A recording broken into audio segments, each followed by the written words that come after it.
भारत की आत्मा गांवों में बसती है। हमारे देश में 6.5 लाख से अधिक गांव हैं, जबकि ग्राम पंचायतों की संख्या लगभग 2,55,000 है। इन गांवों में आज वो सभी मूलभूत साधन और सुविधाएं मौजूद हैं जो कभी शहरों तक सीमित थीं। बात चाहे पक्के मकानों की हो, चाहे सड़कों की, या फिर कंप्यूटर, फोन और इंटरनेट कनेक्टिविटी की, हमारे गांव हर साधन से आज जुड़े हुए हैं, क्योंकि ग्राम पंचायतें अपने स्तर पर ही फैसले ले रही हैं, योजनाओं की तामील कर रही हैं, और यह सब कुछ संभव हो सका है लोकतंत्र से मिली शक्तियों का इस्तेमाल करके। भारत दुनिया का सबसे बड़ा लोकतंत्र है, सबसे पुराने लोकतंत्रों में से एक है।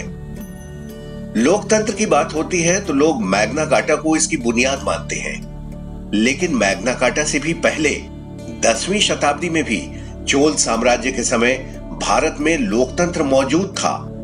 इसका प्रमाण तमिलनाडु के उथिरामेरूर नाम के गांव में मिलता है, जहां पत्थरों पर तमिल में लिखी पंचायत व्यवस्था का वर्णन है। दुनिया में कुल 193 देश हैं। इनमें से लगभग 110 देश शुद्ध तौर पर लोकतांत्रिक व्यवस्था का पालन करते हैं, और इन लोकतांत्रिक व्यवस्थाओं वाले देशों में भी भारत का स्थान सर्वोपरि है, क्योंकि हमारा लोकतंत्र सबसे व्यापक, विशाल और विश्वसनीय है। भारत की लोकतांत्रिक व्यवस्थाएं कितनी भव्य हैं, इसका अंदाजा इस बात से ही लगाया जा सकता है कि यहाँ लोकसभा और राज्यसभा को मिलाकर लगभग 800 संसद सदस्य हैं। राज्य विधानमंडलों में 4,500 से अधिक विधायक हैं। लोकतंत्र की इसी भव्यता को देखने और परखने संसद टीवी की टीम देश के विभिन्न राज्यों की ग्राम पंचायतों में जा रही है। ये ग्राम पंचायतें आज मजबूती के साथ फैसले ले रही हैं और देश के विकास में सहभागिता निभा रही हैं। इसी कड़ी में आज हम आपको ले चलेंगे संघ शासित प्रदेश दादरा नगर हवेली, दमन और दीव। नमस्कार, स्वागत है आप सबका हमारे इस खास कार्यक्रम में। मैं हूं कवीन सचान। भारत देश में पंचायतें किस तरीके से अपने अधिकारों का इस्तेमाल करते हुए अपने पूरे के पूरे इलाके को मजबूत बना रही हैं, कैसे पंचायत काम करती है और कैसे उन कामों के जरिए वहां के गांव और वहां के लोग उसका लाभ लेकर विकास के पथ पर आगे बढ़ते हैं। ये देखने और समझने के लिए हम देश के अलग अलग राज्यों में पहुंच रहे हैं, और अब हमारा कारवां पहुंच चुका है दादरा नगर हवेली, दमन दीव में।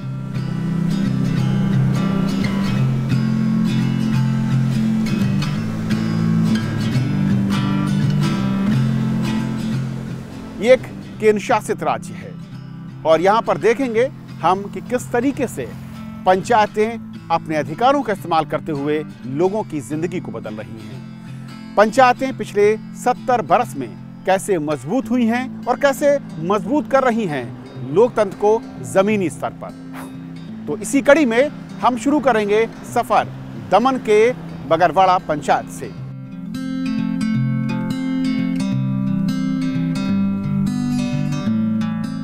ये संघ शासित प्रदेश दादरा नगर हवेली, दमन और दीव का दमन है। पहले दादरा और नगर हवेली और दमन और दीव दो अलग अलग संघ शासित राज्य थे। साल 2020 में इन दोनों का विलय हुआ और मुख्यालय बना दमन, जो भारत के पश्चिमी तट पर बसी एक खूबसूरत जगह है, जिसके तीन ओर गुजरात राज्य की सीमाएं हैं और एक तरफ अरब सागर की लहरें। राज्य छोटा है, गांवों की संख्या और आबादी भी कम है। पूरे प्रदेश में ग्राम पंचायतों की संख्या 38 है, जिसमें सबसे ज्यादा 20 ग्राम पंचायतें दादरा नगर हवेली में हैं। दीव में 4 ग्राम पंचायतें हैं और दमन में इनकी संख्या 14 है। ये मगरवाड़ा का पंचायत ऑफिस है, जहां इस समय पंचायत सदस्यों की मासिक बैठक चल रही है, जिसमें पूरे महीने के होने वाले काम और गांव वालों की शिकायतों और सुझावों पर खुले दिल से चर्चा हो रही है।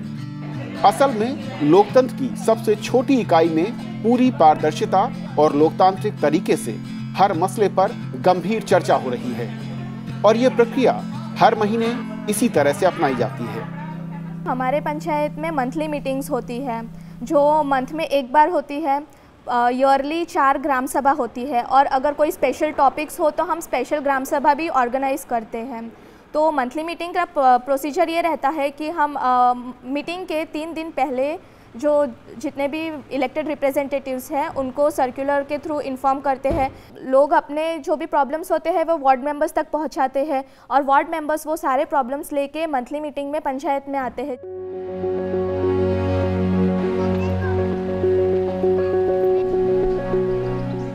दमन जिले की मगरवाड़ा पंचायत में 3 गांव आते हैं, मगरवाड़ा, थाना पर्दी और जरी, जिनकी कुल आबादी 6000 के करीब है। इस पंचायत के बहुत से परिवार अब विदेश में बस चुके हैं, लेकिन उनके परिजन गांव में रहते हैं, और इसीलिए विदेश से पैसे मंगाने और भेजने का काम खूब होता है। लेकिन डिजिटल दौर में कई बार लोगों को परेशानी का सामना करना पड़ा।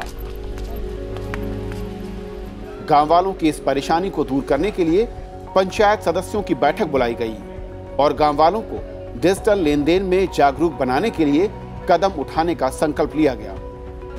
इसी कड़ी में पंचायत ने बैंक संगठनों और एनजीओ से टाई अप कर हर महीने गांव वालों के लिए वित्तीय जागरूकता बैठक करने का फैसला लिया। इसी पहल के तहत वित्तीय काउंसलर दिव्या आज मगरवाड़ा पंचायत में गांव वालों को डिजिटल बैंकिंग और वित्तीय जागरूकता के गुर सिखा रही हैं, ताकि गांव वाले डिजिटल लेन देन के फायदे सीख सकें और डिजिटल फ्रॉड से भी बचे रहें। गांव वालों को इकट्ठा करके हम जो डिजिटल बैंकिंग, वीमो, लोन, पैसे कैसे बचाने हैं उसके बारे में समझाना है। और जो डिजिटल बैंकिंग अभी जो चल रहा है मोबाइल से, पेटीएम, गूगल पे, हम कहीं भी जाए तो हमें जो पेमेंट करना है वो हम मोबाइल के ज़रिए से पेमेंट कर सकते हैं। हमारे पास पैसे नहीं है, फ़िलहाल जो हम शॉपिंग के लिए जाते हैं तो फ़िलहाल हमारे पास पैसे नहीं होते, तो हम डिजिटल बैंकिंग का भी उपयोग कर सकते हैं। 6000 की आबादी वाली मगरवाड़ा पंचायत में बुजुर्गों की संख्या काफ़ी है, और ऐसे में पंचायत ने महसूस किया कि इन्हें डिजिटल सिस्टम के साथ चलने में दिक्कत हो रही है, और कई बार जाने अनजाने कुछ लोगों को वित्तीय समझ के अभाव में नुकसान भी उठाना पड़ा। लेकिन जब से पंचायत ने वित्तीय जागरूकता शिविर लगाने शुरू किए, गांव वालों पर इसका असर भी अब दिखने लगा है।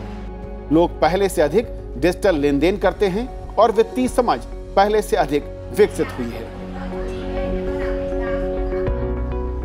मगरवाड़ा पंचायत एक ग्रामीण पंचायत है और इसीलिए यहाँ पर रोजगार एक समस्या है, लेकिन पंचायत में स्वयं सहायता समूह महिलाओं को आत्मनिर्भर बनाने में मदद करते हैं।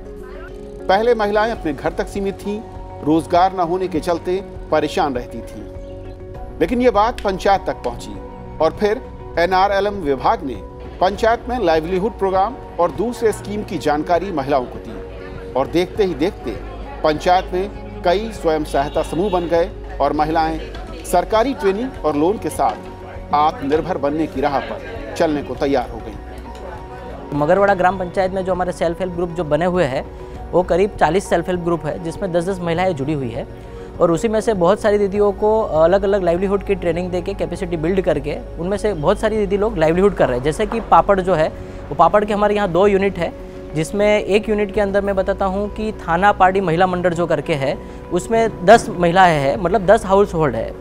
तो उसके अंदर से करीब दीदी लोग जो है वो पापड़ अलग अलग प्रकार के बनाते हैं, उसमें उनकी आमदनी जो है और आवक जो उनको प्रॉफिट मिलता है तो करीब 4,000 से लेके 3-4 हज़ार के अंदर उनको प्रॉफिट मिलता है।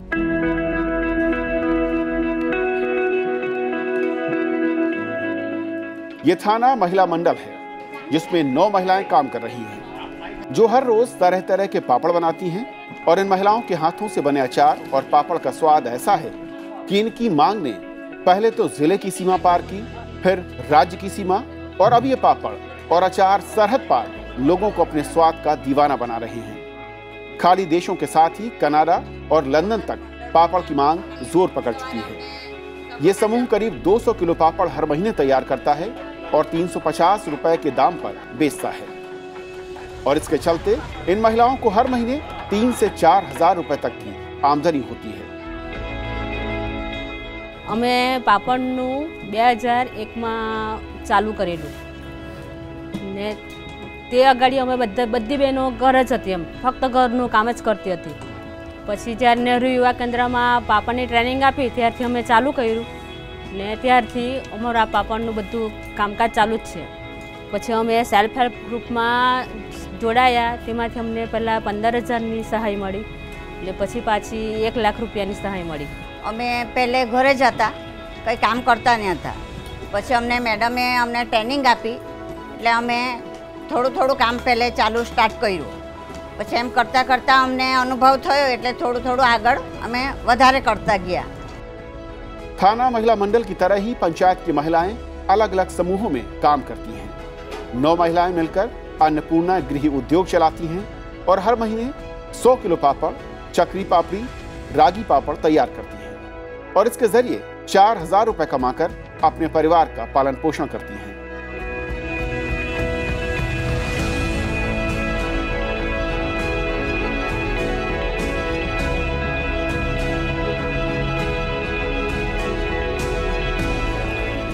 वहीं जरी गांव में 3 महिलाओं वाला सरस्वती महिला मंडल है जो हर महीने करीब 10 से 12 किलो मशरूम का उत्पादन करता है और इसके लिए पंचायत की मदद से पहले इन्होंने ट्रेनिंग ली और फिर मशरूम की खेती करने का रिस्क लिया.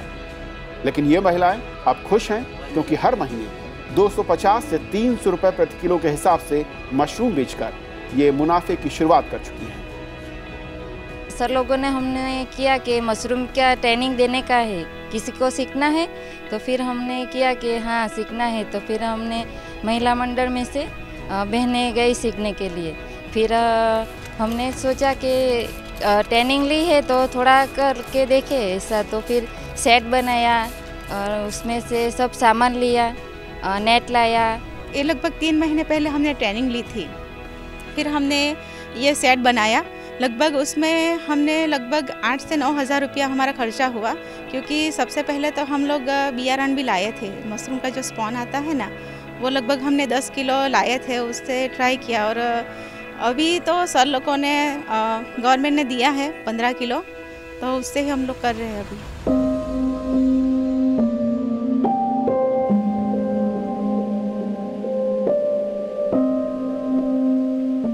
मगरवाड़ा पंचायत ने लोकतंत्र से मिली शक्ति का इस्तेमाल सिर्फ आर्थिक और शैक्षिक विकास के लिए ही नहीं किया, बल्कि समाज में हाशिए पर खड़े लोगों और बेघर हो चुके बच्चों को भी मुख्यधारा में जोड़कर उनका आत्मविश्वास बढ़ाया.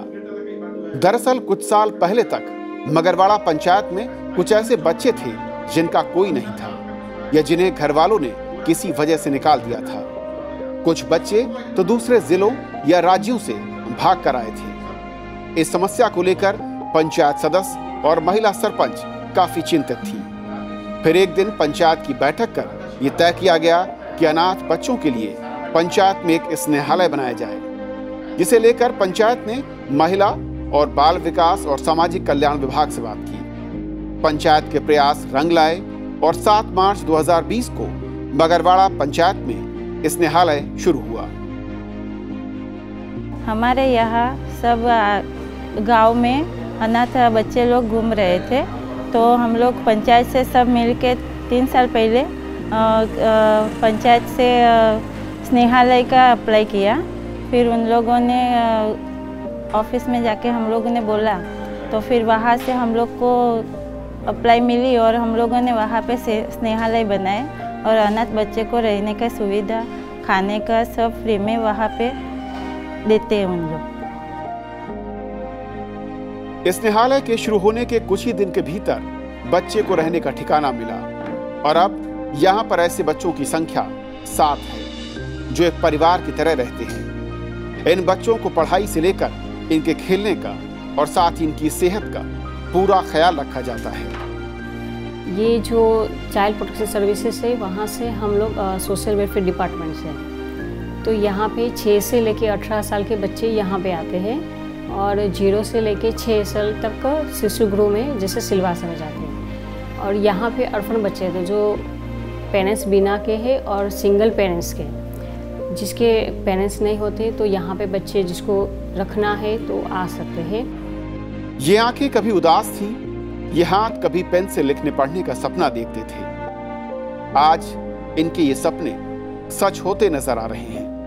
पंचायत के प्रयासों से इस निहालय में इन बच्चों के चेहरों पर मुस्कान लौट रही है। खेल से लेकर पढ़ाई में ये दूसरे बच्चों को मात देने का मादा रखते हैं। इन बच्चों की देखभाल का एक पूरा रूटीन है जिसे यहाँ का स्टाफ और वार्डन पूरी शिद्दत से अमल में लाते हैं ताकि ये बच्चे अपनी जिंदगी में मुस्कान और भविष्य को एक नई पहचान दे सकें। हमारे पास बच्चे बहुत सारे तरीकों से आते हैं। हमें कई बार पुलिस हमें बच्चे को देके जाती है, कभी 1098 से भी हमारे पास बच्चे आते हैं और बाल संरक्षण समिति से भी हमारे पास बच्चे आते हैं। तो जैसे कुछ बच्चे घर से अगर पीटते हैं तो वो भग जाते हैं, तो उनको या तो पुलिस हमें बच्चे को देके जाती है, फिर हम सबसे पहले उसकी हमारे पास काउंसलर होता है तो उससे हम उनकी काउंसलिंग करवाते हैं। तो आपने देखा कि किस तरह से देश के विशाल, सशक्त,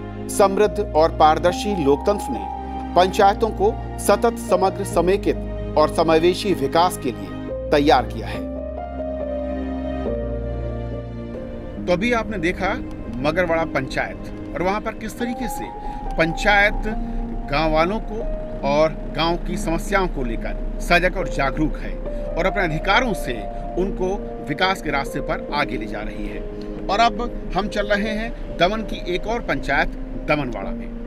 देखेंगे कि दमनवाड़ा पंचायत में किस तरीके से लोकतांत्रिक जो प्रक्रियाएं हैं वो पूरी की जाती हैं, कैसे गाँव वालों की समस्याओं को पंचायत उनका निपटारा करती है और विकास के लिए कैसे योजनाएं तैयार करती है ताकि गांव और गांव के साथ गांव के लोग विकास के रास्ते पर अगले पायदान पर खड़े हो सकें।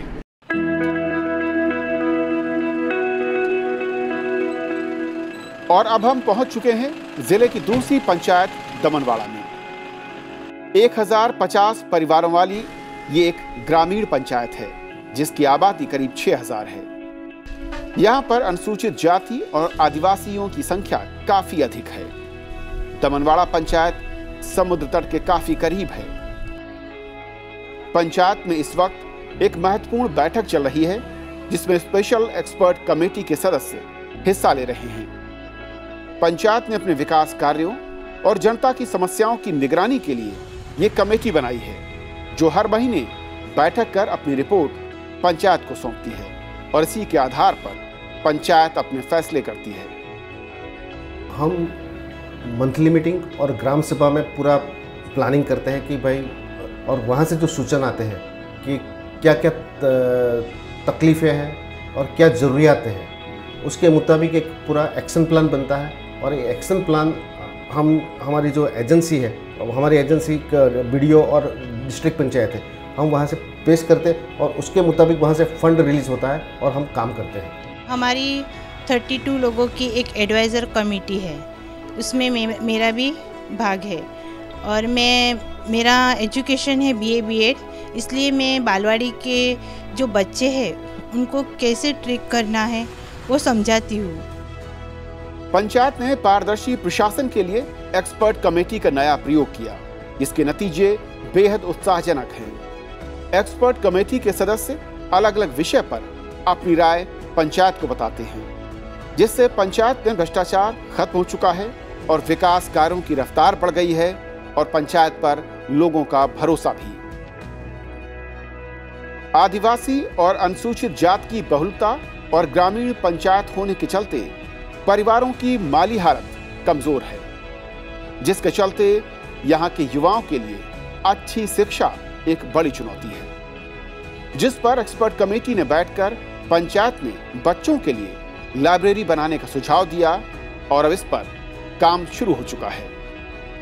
यहाँ पढ़ने के लिए बहुत दिक्कत होती थी। मेरे पास बहुत से यहाँ हमारे स्कूल्स के विद्यार्थी आए, अगल बगल के लोग आए कि भाई एक यहाँ पुस्तकालय होना चाहिए। तो इसके लिए, और हमारे पास कोई फंड था नहीं, हमने पंचायत मीटिंग्स में उसका ये किया कि उसके लिए कुछ रास्ता तो निकालना पड़ेगा। तो मेरा एक मित्र था, मैं उससे बात की कि भाई हमको एक आवश्यकता है यहाँ लाइब्रेरी की। तो फिर उसने देखा, हमारे यहाँ से प्रोजेक्ट गया और उसने ये पास करके हमारा ये अभी मकान यहाँ बन रहा है और 2 महीने के अंदर हमारा रेडी हो जाएगा। हमें कुछ नया जानने या सीखने या पढ़ने के लिए पहले बहुत समस्या होती थी, इसलिए हमें बहुत खर्चा होता था, हमें बाहर से बुक लानी पड़ती थी। इसलिए हमने बाल सभा में लेटर लिखा कि हमें स्कूल में हमारे लाइब्रेरी होनी चाहिए, तो सरपंच ने हमारी बात मानी। पंचायत के कदम यही नहीं रुके, अब उसने एक और सपने को हकीकत में बदलने की तैयारी शुरू कर दी है। पंचायत अब अपने इलाके के युवाओं को सिविल सेवा और दूसरे उच्च पदों वाली परीक्षाओं के लिए फ्री कोचिंग की सुविधा देने की तैयारी कर रही है। हम यहाँ के बच्चों को हमने बीच में ये भी करवाया था IAS IPS और उसको कैसे क्रैक कर सके, UPSC एग्ज़ाम कैसे क्रैक कर सके, इसके बारे में हम एक कार्यशाला का आयोजन किया था और अब हम उसको एक मंथली तौर पे करने जा रहे हैं। पंचायत एक ओर जहां भ्रष्टाचार मुक्त पारदर्शी शासन देने की कोशिश कर रही है, वहीं दूसरी ओर सरकारी सेवाओं के लिए गांव के लोगों को सरकारी दफ्तर के चक्कर न लगाने पड़े, इसका भी पूरा ख्याल रखती है। कुछ साल पहले तक पंचायत में पेंशन जैसे काम के लिए लोग एक दफ्तर से दूसरे दफ्तर के चक्कर लगाते थे, लेकिन पंचायत ऑफिस में अब एक अलग विंडो बना दी गई और बस लोगों को इसी खिड़की तक आना होता है और फिर बाकी का काम खुद पंचायत के कर्मचारी करते हैं। हम लोग ने पब्लिक के लिए काफ़ी फैसिलिटीज चालू की है, जैसे कि पहले जो विडो पेंशन थी या फिर ओल्ड एज पेंशन थी वो उन लोग को वो वीडियो में जाके करना पड़ता था। जैसे कि ओल्ड एज पेंशन में जब अब एफिडेविट करना पड़ता है, वहाँ से हम लोग वो एफिडेविट करके देते हैं, फॉर्म फिलअप करके देते हैं, सभी यहाँ से कर देते हैं और हम ही यहाँ से फॉरवर्ड कर देते हैं डॉक्यूमेंट्स, वहाँ की फाइल। मंथली हमारे यहाँ पे विडो में 2-3 आ जाते हैं और ओल्ड एज पेंशन के लिए 8-10 लोग आ जाते हैं। मैं आंगनवाड़ी में सर्विस किया, बाद मेरा 60 साल पूरा हो गया तो मुझे पेंशन के लिए किधर भी जाना ना पड़ा। हमारी 60 वर्ष के बाद के जो ओल्ड पेंशन मिलती है सीनियर सिटीजन को, वो पंचायत से फॉर्म मिला, पंचायत से फॉर्म भर के हम लोग ने दे दिया, बाकी का काम हमारा सरपंच साहब ने कर लिया और सेक्रेटरी साहब ने कर लिया और मेरा पेंशन तात्कालिक 1-1.5 महीने में चालू हो गया। तो आपने देखा कि कैसे दमन की पंचायतें अपने अधिकारों का इस्तेमाल करती हैं और कैसे वो नए नए प्रयोग कर रही हैं और उससे मिलने वाले नतीजे गांव की जनता और पंचायतों को विकास के पथ पर आगे ले जा रहे हैं।